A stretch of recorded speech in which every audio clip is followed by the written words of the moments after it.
हम अभी ये कर रहे हैं ना, ठीक है। कल लास्ट यानी कि कल का मैं थोड़ा सा 2 मिनट लूंगा, रिवाइज करते हैं हम। तो 11 स्वर पढ़े हमने, कितने पढ़े? 11 स्वर पढ़े थे। 11 स्वर जो हैं उनके भेद कौन कौन से, ये भी हमने देखे, अच्छे से समझे थे, ठीक है। और स्वर के भेद की मैं बात करूं तो उत्पत्ति के आधार पर, किसके आधार पर? उत्पत्ति के आधार पर 2 भेद थे, मूल या ऋस्व स्वर, और दूसरी तरफ था दीर्घ स्वर, ठीक है। मूल स्वर की बात करूं मैं तो इनकी संख्या होती है 4। कितनी होती है? क्लियर है सभी के? रजिस्टर नहीं खोलना है, ठीक है। अ, ई, उ और लास्ट कौन सा था? उसी प्रकार से 7 दीर्घ स्वर थे, ठीक है। अब आगे बढ़ते हैं।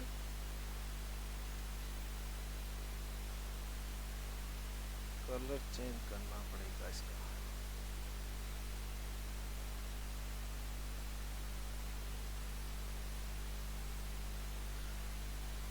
स्वर हमने अच्छे से देख लिए। अब देखो एक और चीज लागू होती है, एक प्रश्न बनता है मात्रा से संबंधित। मात्रा किसे कहते हैं? नाम सुना कभी मात्रा? एक तो मात्रा जो आप बोलते हो ना अंग्रेजी में, क्वांटिटी, क्वांटिटी बोलते ना, हाँ, लेकिन मात्रा किसे कहते हैं? यहां से एक प्रश्न आ चुका है। आजकल का परीक्षा पेपर पैटर्न भी अलग से आता है, ठीक है। मात्रा किसे कहते हैं, इस पर हम चर्चा कर लेते हैं। स्वर 11 अच्छे से आपने समझ लिए है ना, ठीक है। पहला है अ,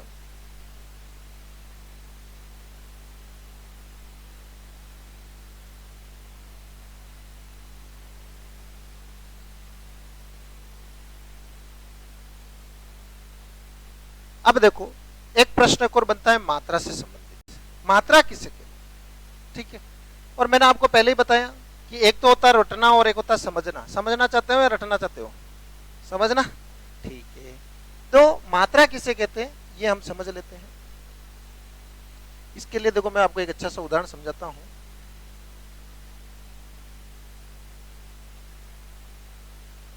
एक व्यक्ति है रामलाल, कौन है?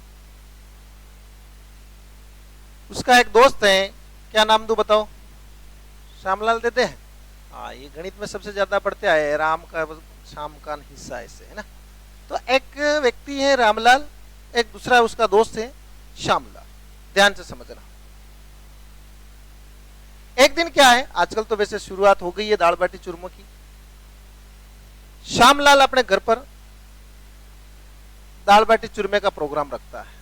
राती जगह समझते हो ना, कोई दो तो बुलाना दाल बाटी खाने के लिए, चूरमा भी होता साथ में, ठीक है। तो श्यामलाल जो है अपने घर पर दावत रखता है दाल बाटी चूरमे की। समझ में आ गई बात? अब क्या है भाई, इसका दोस्त है रामलाल, श्योर है इसको भी वो याद करेगा, बुलाएगा खाने में। तो श्यामलाल ने क्या है अपने दोस्त रामलाल को फोन किया कि भाई उस दिन प्रोग्राम में आ जाना। तो रामलाल क्या था कि उस दिन इसकी किस्मत खराब, ये जयपुर गया था। कहां गया? अब जिमने भी जाना है, खास दोस्त है, ठीक है, और आदमी बाहर है। तो इसने क्या किया, रामलाल ने अपने बेटे को कॉल किया, छोरे को, पुत्र को, और कहा कि भाई मैं तो हूं बाहर और तुझे कहां जाना है? जिमने के यहां जाना है, सीधी से जिमने जाना है। तो छोरे के तो पड़ गए मजे, ठीक है। तो देखो अब यहां पर बात आती है, श्यामलाल के घर वाले हैं, श्यामलाल रामलाल के नहीं आने से क्या नाराज होंगे? क्या नहीं होंगे, क्योंकि उनके घर में कोई ना कोई तो आ ही गया। और कौन आया? तो इसका मतलब यह हुआ यदि ये नहीं जाता या इसका कोई भी फैमिली का मेंबर यहां से नहीं जाता तो शायद श्यामलाल को ये बात चुप जाती कि भाई मेरे यहां कोई नहीं आया, ठीक है। तो रामलाल की जगह प्रतिनिधित्व किसने किया बताओ? पुत्र ने किया कि नहीं किया? प्रतिनिधित्व किसने किया कि भाई राम जी के घर से कौन आया? तो उनका लड़का आया। समझ में आ गई बात? ठीक है। उसी प्रकार से हमारे जो स्वर है, ये जितने भी 11 स्वर दिख रहे हैं ना, ये है रामलाल है। कौन है? इनकी जो मात्रा है अर्थात जो संकेत होंगे वो होंगे पुत्र प्रतिनिधित्व। तो परिभाषा की बात करें, सबसे पहले परिभाषा क्या बनती है?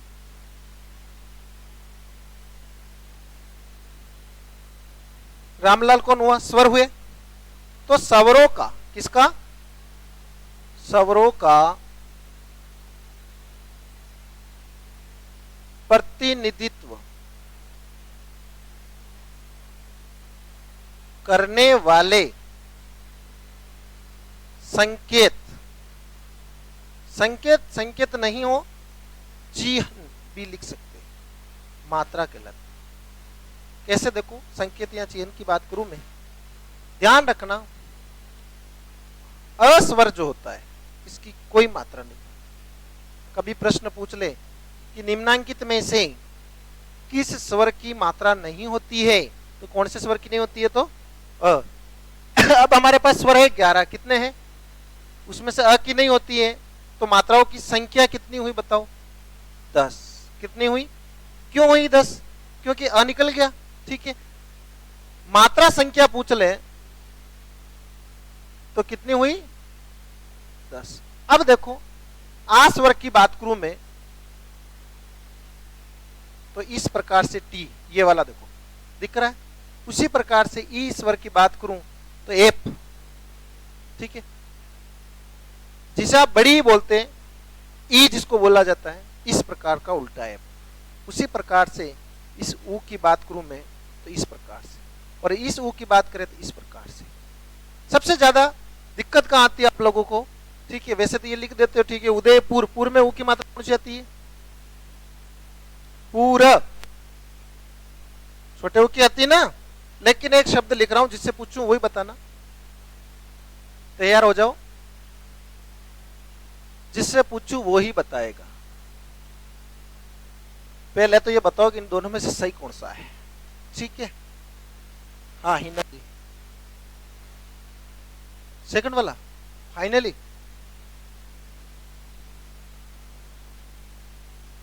फर्स्ट वाला, अब क्या होगा?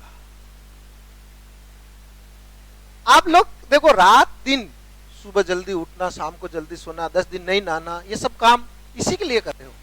ठीक है, नौकरी लगोगे, सैलरी आएगी, आएगी नहीं आएगी?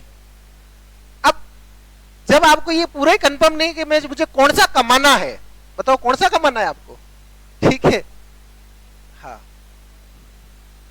तो ध्यान रखना, सेकंड वाला कमाना,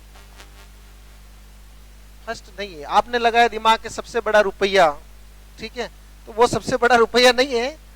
देखो, इसमें तो पहले फर्क समझ लो। सही तो ये है आपका, नहीं तो आप 1 रुपये का सिक्का निकाल के देख लो। ठीक है। दूसरी बात, ये एग्जाम में आ चुका है, ध्यान रखना शब्द शुद्धि में। फिर दूसरी बात करें, इस प्रकार का जो र दे रखा होता है, छोटा ऊ और बड़े ऊ की पहचान कैसे करें? जैसे रंग तेरा रूप, रूप लिखते हो आप, क्या लिखते हो? ठीक है, ऊ की मात्रा की बात करें हम तो देखो, छोटा और बड़े ऊ की मात्रा की देखा जाए तो यहां तो आपको गठान दिख रही है, सॉरी गठान नहीं है इसमें। ठीक है, और इसमें क्या दिख रही है? गठान है कि नहीं? तो गठान वाला जो ऊ होता है वो बड़ा होता है, और बिना गठान का होता है वो छोटा होता है। समझ में आ गई बात? रुपया में ऊ की मात्रा कौन सी होती है? छोटे ऊ की, ये ध्यान रखना आप लोग। अब देखो, री की बात करूं तो इस प्रकार से दे रखा है ना, ये देखो, ये संकेत। ठीक है, इसी को यूं लिखना है, जैसे कृपा करें, तो देखो ये दिख रहा है आपको कि नहीं दिख रहा है? कृपा, री की ध्वनि आ रही कि नहीं आ रही है?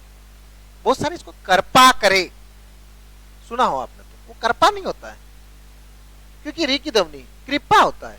उसी प्रकार से ए की बात करूं दोस्तों, इस प्रकार से, और इस ए की बात करूं तो 2 मात्रा आती है। देखो, इसके मात्रा नहीं दिख रही है, लेकिन किसी व्यंजन ध्वनि में जब जुड़ता है तो 1 मात्रा होती है, और जिसके मात्रा दिख रही है उसमें कितनी मात्रा होती है? 2 मात्रा। फिर यहां तो सीधी 1 मात्रा दिख रही है आप लोगों को, और 1 खंबा, और यहां कितनी मात्रा दिख रही है? 2 और 1 खंबा। इनको भी मैं पीले रंग में ले लूं।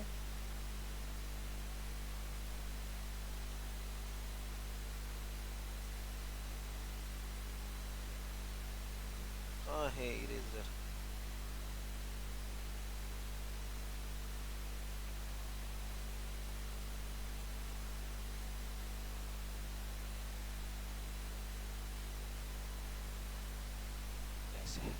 ठीक है, समझ में आ गई बात। अब देखो, परिभाषा भी आपके अच्छे से क्लियर हो गई होगी। रामलाल जी, रामलाल जी की जगह प्रतिनिधित्व किसने किया? उनके बेटे ने किया। तो उसी प्रकार से अपने स्वर जो है वो रामलाल है, और मात्राएं जो है पुत्र है।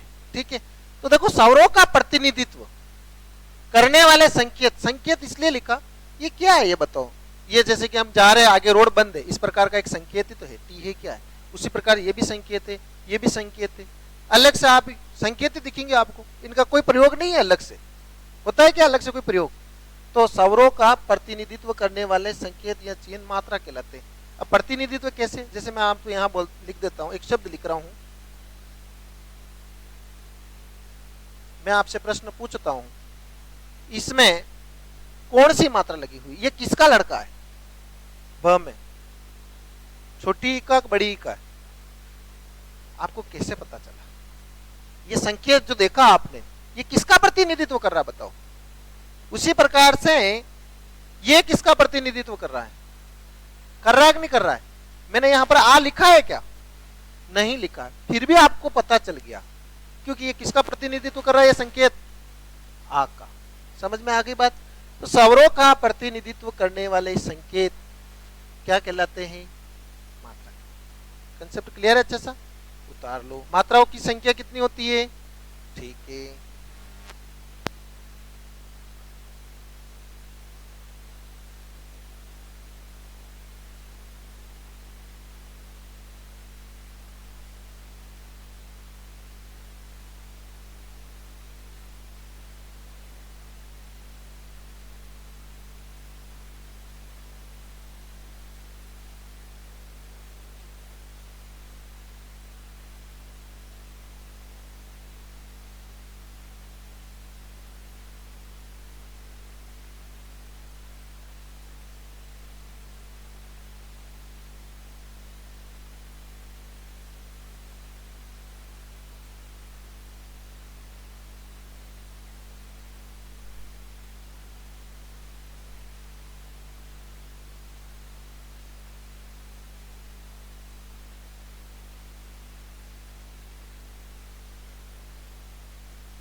52 वर्णों में से 11 स्वर हमने पढ़ लिए हैं, ठीक है। अब 41 वर्ण और पढ़ने, कितने वर्ण और पढ़ने?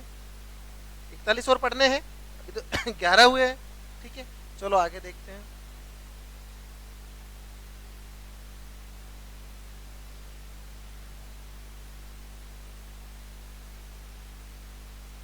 और सही सही तो है, दिख तो रहा पीछे है, क्योंकि अब मुझे पूरा बोर्ड चाहिए इसलिए।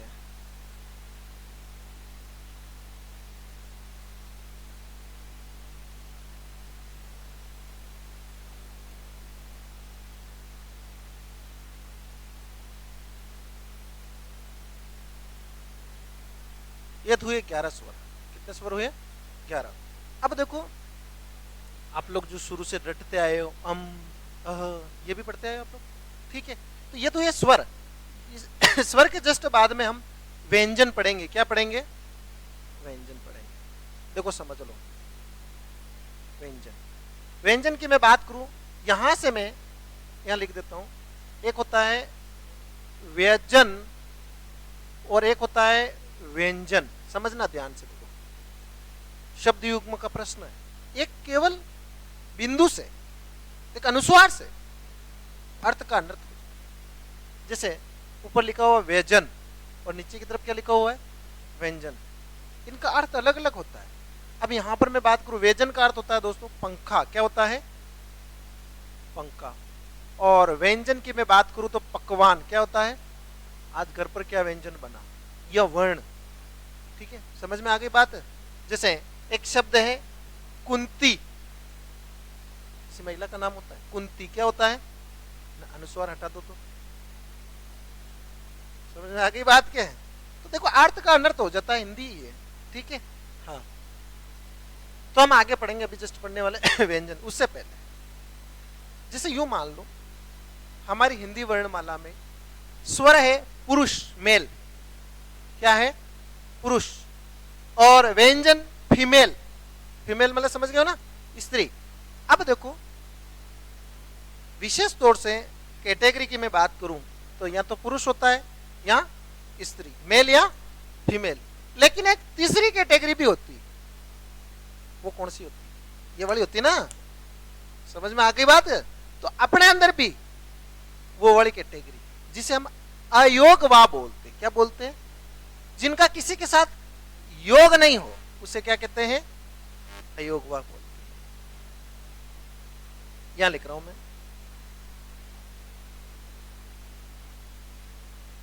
अयोगवाह वर्ण। कितनी है? 2।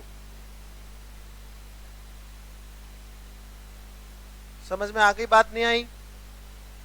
ठीक है। दोनों को मिला करके क्या बोलते हैं? अभी कोई उतारेगा नहीं, अयोगवा बोलते हैं। क्या ये स्वर में है? क्या नहीं, ठीक है। ये अलग से प्रश्न पूछा जाए, हिंदी वर्णमाला में अयोगवा वर्णों की संख्या है तो कितनी है? 2। कौन कौन से है? अब इनका पर्सनल नाम देना चाहे अपन अलग से स्पेशली, तो ध्यान रखना, इस अकेले को अनुस्वार कहते हैं। क्या कहते हैं? और इस अकेले को, इन दोनों जो 2 पॉइंट लगे हुए हैं ना, इसको कहते हैं विसर्ग। क्या कहते हैं? समझ में आ गई बात? यानी कि अयोगवा वर्ण में सम्मिलित होते हैं। प्रश्न पूछा जाएगा कि अयोगवा वर्ण में सम्मिलित होते हैं तो कौन कौन से होते हैं? अनुस्वार और विसर्ग। अयोगवा वर्णों की संख्या होती है 2। समझ में आ गई बात? तो देखो 52 हमारे पास थे, 52 में से 11 स्वर और 2 ये पढ़ लिए। अब कितने और बाकी? तो 41 रहे, 41 में से 2 और माइनस कर दो, 39। कितने? 39 और पढ़ने। आगे बढ़े। अब देखो व्यंजन की मैं बात करूं दोस्तों, हिंदी वर्णमाला मूल व्यंजन, कौन से व्यंजन? मूल व्यंजनों की संख्या होती है 33। कितनी होती है? 33। अब हम पढ़ेंगे 33 मूल व्यंजन। कौन से व्यंजन पढ़ेंगे? मूल व्यंजन। प्रश्न पूछ ले कि हिंदी वर्णमाला में मूल व्यंजनों की संख्या है तो कितनी है? 33। इसमें से भी अलग अलग होते हैं। 33 में से वापस डिवाइडेड करें अपन तो सबसे पहला आता है वर्ग व्यंजन कौन सा आता है? आपके गणित जो है, गणित की मैं बात करूं दोस्तों,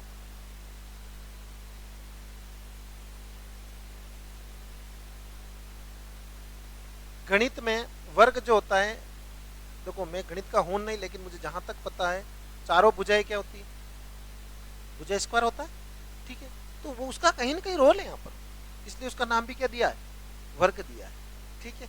तो आप देखते देखो वर्ग में क्या होता है, ठीक है, भुजा का स्क्वायर होता है, ये होता है ना सूत्र। तो इसमें भी देखो भुजा का स्क्वायर कैसे लागू हो रहा है, ये समझ लेते हैं। सबसे पहले आता है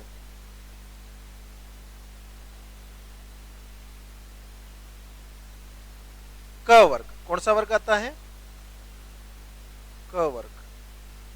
क वर्ग में ऐसे लिखा जाता है। अब व्यंजन को कैसे लिखा जाता है ये समझ लो। मैंने क के नीचे क्या लगाया? हलंत। सीधी साथ बात कर सकते हैं कि भाई साइड स्टैंड, मोटरसाइकिल की क्या है? साइड स्टैंड दिख रही है क्या? तो ये साइड स्टैंड क्यों लगाते हैं ये समझ लें, ठीक है। वैसे आपके कहीं लिखित में नहीं आएगा, लेकिन मौखिक रूप से हमें समझना है कि भाई जो व्यंजन जो होता है, व्यंजन में दो चीज लागू होती है मुख्य तौर से। पहली बात, एक ऐसी लिखित ध्वनि जो स्वर रहित हो। किससे रहित हो? स्वर रहित लिखित ध्वनि।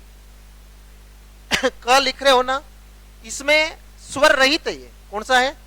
स्वर नहीं है, ध्वनि है, लेकिन इसमें क्या है? स्वर नहीं है। तो स्वर रहित लिखित ध्वनि पहला लिख रहा हूं मैं इसके बारे में।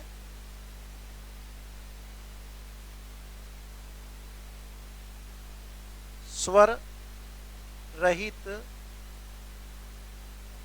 लिखित ध्वनि। और स्वर रहित लिखित ध्वनि जो है, इसका जो संकेत है, कोई ना कोई तो संकेत चाहिए, और जो संकेत दिया जाता है वो संकेत होता है दोस्तों हलंत। क्या होता है? हलंत। इस प्रकार से संकेत दिया। तो व्यंजन किसे कहते हैं? तो स्वर रहित लिखित ध्वनि। कौन सी ध्वनि? स्वर रहित लिखित ध्वनि। लेकिन इस व्यंजन का जब उच्चारण करते हो तो स्वर जरूर होगा। उच्चारण करो क, लास्ट में क्या आ रहा है? आरक नहीं आ रहा है। यानी एक ऐसी ध्वनि जिसका उच्चारण बिना स्वर के नहीं हो, जिसके लिए स्वर जरूरी हो, वो भी क्या कहलाता है? देखो लिख रहे हो तो स्वर की जरूरत नहीं पड़ेगी, लेकिन बोल रहे हो तो स्वर की जरूरत पड़ेगी, ठीक है। तो दूसरी परिभाषा आप लिख सकते हो, सीधा मैं शॉर्ट में लिख रहा हूं, स्वर सहित मौखिक ध्वनि। समझ में आ गई बात? नहीं आ गई? लिख रहे हो तो स्वर की जरूरत नहीं है, और वो कैसे? उसके लिए जो आप संकेत देते हो वो क्या दोगे? हलन दोगे। लेकिन उच्चारण कर रहे हो तो स्वर की जरूरत पड़ेगी, बिना स्वरों के उसका उच्चारण किए ही नहीं जा सकता है। तो दोनों परिभाषाएं क्लियर हुई कि नहीं हुई बताओ? आपकी होगी सभी के, ठीक है। किसी को रटने वटने की जरूरत तो नहीं पड़ी ना? क्या अभी भी कोई है ऐसा जो कंफ्यूज है? कोई कंफ्यूज तो नहीं है? अब आगे चलो। अब सबसे पहले मैंने वर्ग की बात की तो क वर्ग आता है। कौन सा आता है? क वर्ग आता है। उसके बाद में जस्ट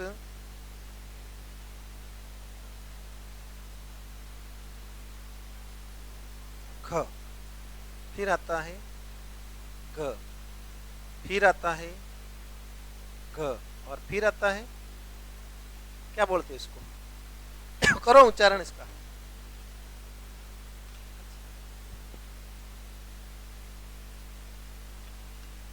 क, ख, ग, घ, उच्चारण सुनाई दे रहा है? यानी कि ये नाक जो है ना, नाक से होता है। उच्चारण करो। वाइब्रेशन जो होता है ना, वो कौन होता है? नाक होता है। इसीलिए 5वें नंबर की जितनी भी ध्वनियां हैं उन्हें नासिक के कहते हैं। अभी तो आगे शुरुआत हुई है। क के बाद में आता है दोस्तों च वर्ग। भूल गए बेचारे, क्या करें। मतलब ऐसा लग रहा है जैसे आज पहली कक्षा में बैठे हो, ठीक है, बच्चे बन गए बिल्कुल छोटे, है ना। हाँ, हालांकि आप में से बहुत सारे तो पढ़ाते होंगे स्कूल में। च, च के बाद क्या आता है? छ, ज, ज, करो उच्चारण।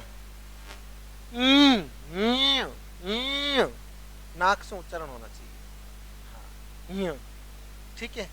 क वर्ग, च वर्ग, फिर कौन सा आता है? ट वर्ग,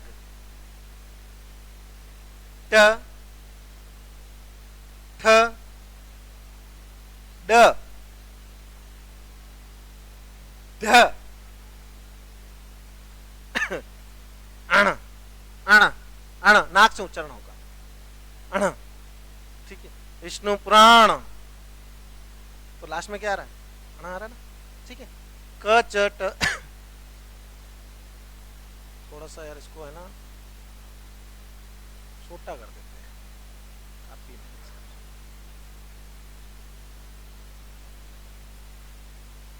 दिख रहा है ना आपको? ठीक है। क, च, ट, फिर आता है आपके त वर्ग, त, थ, ये थ है वा, द, ध, न, न, ठीक है। हाँ, लेकिन हम तो ऐसे ही बात, चलो जुड़ में लट चलते हैं, ठीक है। फिर आता है प वर्ग, अंतिम वर्ग है। प, फ, ब, भ, म। तो देखो 1 2 3 4 5, और इधर भी गिनती करते हो तो 5, 5 का स्क्वायर कितना हुआ? 25। प्रश्न पूछ ले हिंदी वर्णमाला में वर्ग व्यंजनों की संख्या है तो कितनी है? 25। तो लिख दूं मैं?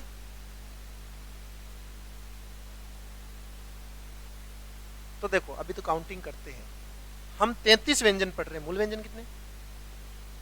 उसमें से कितने पढ़ लिए हमने? 25 पढ़ लिए। अब कितने और बाकी?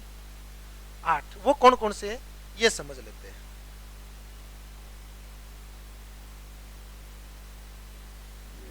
ज्यादा साइड इफेक्ट नहीं करेगा, ठीक है। अब देखो, ठीक है, 8 और कौन कौन से ये देख लेते हैं। फिर आते हैं अंतस्थ व्यंजन, इनकी संख्या होती है 4। य, र, ल और, ठीक है। फिर बात आती है 4 और है अभी तो,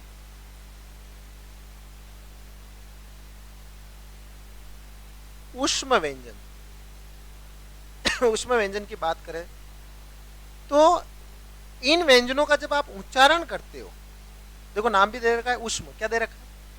ऊष्म का मतलब ऊष्मा। जैसे अभी ठंड लगभग जाने वाली है, अभी भी सुबह सुबह उठते हो, हाथों को रगड़ते हो, आप हाथों को रगड़ते हो ना, आपके मुंह से एक ध्वनि निकलती। कौन सी ध्वनि निकलती? ऐसा तो है नहीं श की निकलती। कौन से श की निकलती ये नहीं पता, लेकिन सीटी जैसी आवाज आती, ऐसे निकलती है ना। तो वो क्यों निकलती है? आपकी जो श्वास नली है ना, उसकी सफाई हो जाती है, उसमें गर्माहट आ जाती है। क्या आ जाती है? ज्यादा देसी घी खा लिया हो और अंदर जम गया हो तो थोड़ी देर के लिए करते रहो, सब पिघल जाएगा। हकीकत है। हाँ, क्योंकि ऊष्मा है, यानी उष्मा देते। क्या करते हैं वो? उष्मा देते। और बिल्कुल ही गले के यहाँ कंठ की सफाई करनी हो तो समझ में आ गई बात के? लेकिन इतना आप लोगों को पता नहीं था। तो उष्मा यानी उष्मा देने वाले सबसे पहले कौन सा आता है?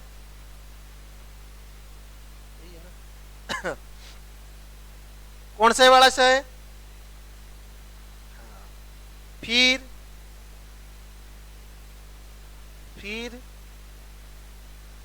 इनकी संख्या कितनी हुई? तो देखो हो गए 33, नहीं हुए? हुए कि नहीं हुए, पहले ये बताओ। हो गए। तो देखो हिंदी वर्णमाला में, ध्यान से सुनना क्वेश्चन, कुल वर्णों की संख्या होती है, कितनी होती है? 52। ठीक है, अब उसमें से हमने कितने अध्ययन किए ये भी देख लो, और कितने और बाकी है वो भी देखना है।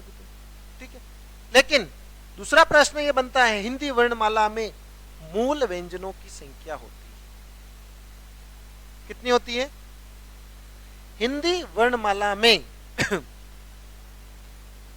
वर्ग व्यंजनों की संख्या होती है, हिंदी वर्णमाला में ऊष्म व्यंजनों की संख्या होती है।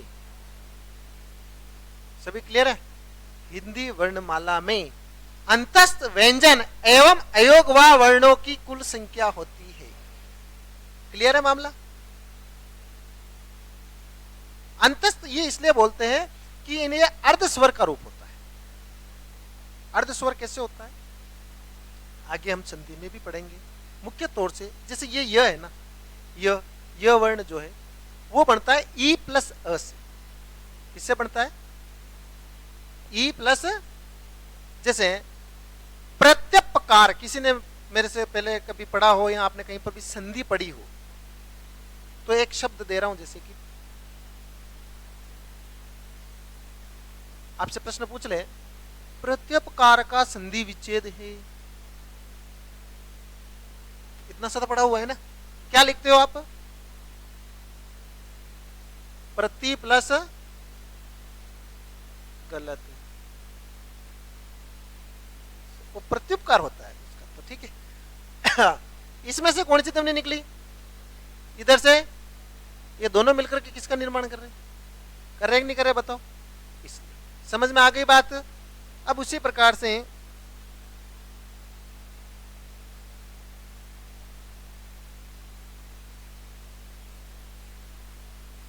हम यहां बात कर रहे थे, तो टोटल यदि मैं बात करूं एक और प्रश्न बनता है हिंदी वर्णमाला में, देखो मूल व्यंजनों की संख्या कितनी हुई, लेकिन मूल वर्णों की संख्या है। एक और प्रश्न क्या पूछ ले, देखो कुल वर्णों की कितनी हुई? 52। मूल व्यंजनों की कितनी हुई?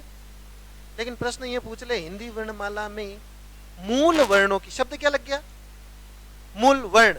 तो ध्यान रखना, मूल वर्ण की मैं बात करूं यहां पर,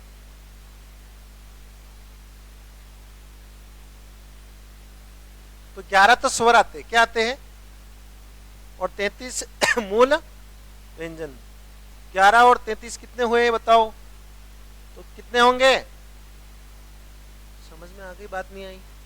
देखो कंफ्यूज करने के लिए वो कैसे भी पूछ सकता है, बस अपने को ध्यान रखना। यदि आपका अच्छा सा कंसेप्ट क्लियर है तो कोई दिक्कत ही नहीं है। ठीक है, देखो कुल पूछ लिया तो, न मूल वर्ण पूछ लिया तो, न मूल व्यंजन पूछ लिया तो, क्लियर है? लेकिन अभी हमारे जो 52 है उसमें से हमने कितने पढ़े ये देख लेते हैं। देखो 52 में से 11 माइनस हुए कितने बचे? 41। 41 में 2 और माइनस करो, अयोग हुआ। 39 में 33 माइनस करो 6 और बाकी ना भी, तो 6 कौन कौन से हैं यही समझ लेते हैं।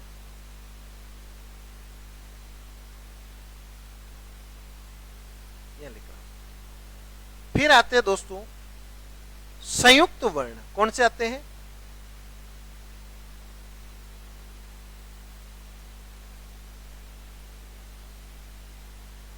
इनकी संख्या होती है 4। कितनी होती है? 4। आप लोगों ने पट्टी पावड़े में पढ़ा हो क्षत्रिय, त्रिशूल, और कौन सा पढ़ा था? ज्ञानी, पढ़ा है ना? तो सबसे पहले आता है श, फिर आता है त्र, फिर आता है, इसको मैं सही लिख देता हूं,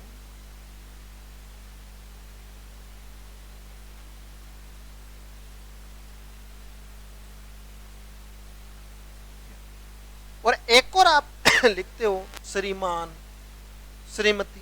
ठीक है, लिखते हो नहीं लिखते हो? इनकी संख्या है 4। ये तो रीट का हुआ। इससे पहले जो वैलिड रीट हुई थी, वैलिड रीट समझ रहे हो ना, जो आपके भाई बहन नौकरी लगी हुई है, उसमें एक प्रश्न आया था, संयुक्त वर्ण स्र निम्नांकित में से कौन कौन सी ध्वनियों से बनता है, कौन कौन से व्यंजनों से बनता है। ठीक है, तो देखो इस श की मैं बात करता हूं तो समझ लो इसका निर्माण होता है दोस्तों क प्लस, ये सबसे ज्यादा महत्वपूर्ण है, ये ध्यान रखना आप लोग रीट वालों की तरह की बात करूं, इसमें क्या होता है, आधा तर होता है, पूरा र होता है। आपको रेप का नियम पढ़ाऊंगा, किसी ने सुना रेप का नियम? रेप का नियम सुना है। फिर है इसका निर्माण जो होता है ज य बोलते हैं, वर्तमान में य बोलते हो आप लोग, क्या बोलते हो? बोलते हो नहीं बोलते, बताओ, बोलते हो य, जो कि गलत है। मौखिक रूप से चलो चल रहा है, ठीक है। अब इसका उच्चारण करो, ज, क्या होगा? ज, बिना अक्ष से भी निकलनी चाहिए तब। और फिर आता है इसका निर्माण, 6 बाकी थे, 6 में से ये कितने हो गए? अब 2 और बाकी। यहां लिख देता हूं मैं, जगह नहीं बच रही ना, यहां लिख, देखो 2 शब्द लिख रहा हूं, ध्यान से समझना।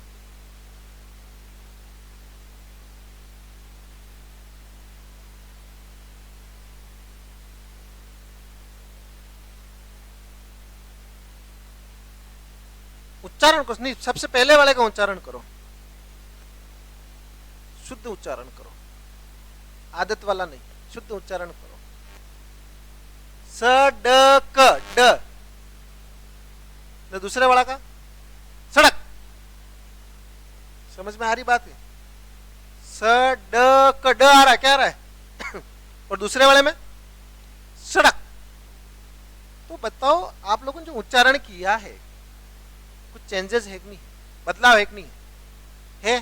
क्या बदलाव है, क्या बदलाव है बताओ? मैं यहां की बात नहीं कर रहा हूं, आपकी जुबान का जो है वो जुबान में क्या बदलाव आया कि नहीं आया? हालांकि आप सबके बदलाव आया, आप व्याख्या नहीं कर पा रहे हो, बात ये है। ठीक है, समझ में आ रही बात के? जैसे अपने को अंग्रेजी आती, सभी को आती, लिख लेते हो, पढ़ भी लेते हो, खुद समझ लेते हो, वापस आपको बोलेगा आप बताओ, बोल करके नहीं बता सकते हो। वैसे यही हुआ मामला। तो आपकी जो जुबान है ना वो फिसली, क्या हुई? जुबान फिसली नहीं फिसली? सड़क, सड़क, जुबान फिसली नहीं फिसली? तो यानी जुबान फिसलने मतलब ये हुआ कि इनका नाम की मैं बात करूं तो विशेष रूप से इन्हें उत्क्षिप्त बोलते, क्या बोलते हैं? या ताड़न जात, क्या बोलते हैं? ताड़न जात का मतलब होता है फेंकना, ताड़ना मतलब, ताड़न जात, ताड़ना मतलब फेंकना, जुबान को फेंकनी पड़ी। इनकी संख्या होती है 2, कितनी होती है? 2, ड़ ढ़। अब ध्यान रखना, ऊपर की तरफ जो पॉइंट लगता है, ये ऊपर की तरफ पॉइंट लग रहा है, देखो दिख रहा है ना सभी को? ठीक है, इस पॉइंट को तो बोलते हैं अनुस्वार, क्या बोलते हैं? और जो नीचे की तरफ जो पॉइंट लगता है, देखो इनके अलग अलग नाम है, ऊपर की तरफ जो लगता है वो क्या है? अनुस्वार। और एक विशेष एक और ध्यान रखना कि अयोगवा वर्ण जो होते हैं ना, कितने होते हैं अयोगवा वर्ण? 2। ये हमेशा स्वर के बाद, इसके बाद में, या स्वर के साथ शुरू होते हैं। कैसे होते हैं देखो, जैसे मैं यहां पर बता दूं,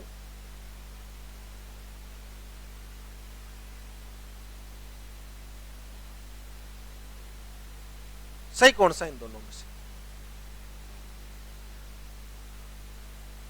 पहले वाला है दूसरा वाला? पहले वाला क्यों है? समझ में आ गई बात? इसमें क्या आ रहा है? अस्वर आ रहा है कि नहीं आ रहा है? लेकिन इसमें है क्या? तो हमेशा किसके बाद, यानी कि स्वर के जस्ट बाद में इसमें अस्वर है, तो इसकी टुकड़ा करोगे तो ये अ के ऊपर जुड़ा हुआ, अ के ऊपर अनुस्वार लगा हुआ। समझ में आ गई बात?